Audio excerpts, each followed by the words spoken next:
have no idea when I was born. I was a war child from the streets of Korea. My mother was an alcoholic and a prostitute.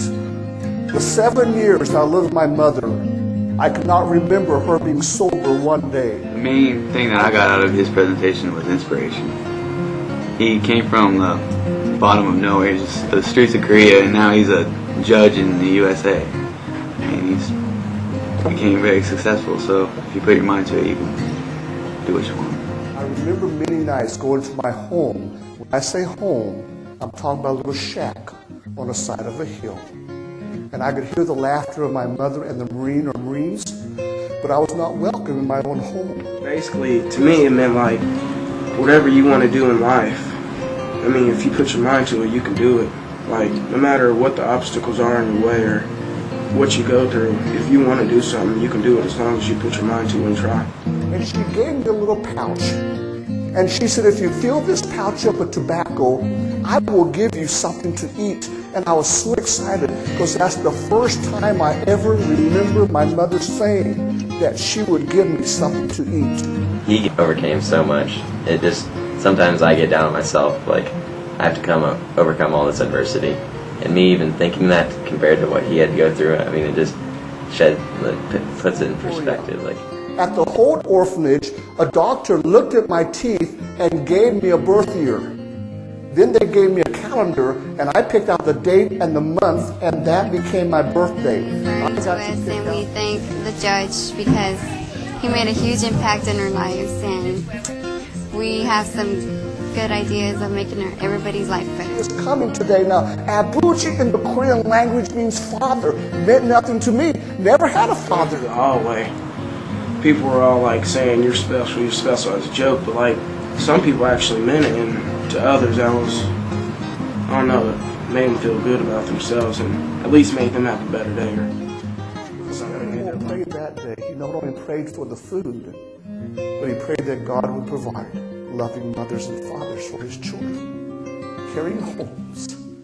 And as he prayed that prayer, the tears came streaming down his cheeks. And I sat there 7 years of age, watching this man as he prayed and as he wept. And after he finished praying, I said out loud, Abuji, I called him Father. For the first time in my life, 7 years of age, I felt within my heart that someone really cared about me. I'd never had that feeling before. Special that I saw come out of Judge Webb's speech is walking down the hallways, you see kids that don't normally smile. They have a smile on their faces because somebody said hi to them. Somebody that doesn't normally say hi to them. It just makes their day when you say something like that. When I smiled back at him, he started walking towards me. When he started walking towards me, I started walking towards him. Maybe halfway, and I took his hand. He said to me, Judge Webb, you'll never know what today has meant to me. And I said to him, young man, you're special. He said to me, I do believe I'm special. Thank you. Turned around and walked away. coming out of the hallways were just, it was pretty neat after that a lot of people have a lot of rough backgrounds in their life, and you need to be supportive, you need to be there for them. I mean, because who knows, like, what they're going through and how much, like, you just saying you're special or talking to them will mean to them and maybe even change their life around. A lot of people were saying you're special, which I think that's special. Right, a lot of people did kind of joke about it, but I think it really did mean something, otherwise they wouldn't have kept with it and kept saying it to people.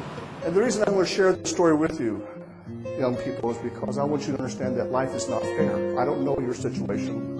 I don't know your home situation. I don't know. And I want you to know this. Life is unfair, but if a child from the streets of Korea can touch the hearts of thousands of people every year, think what you can do if you choose to reach out with a hand of compassion and caring for those around.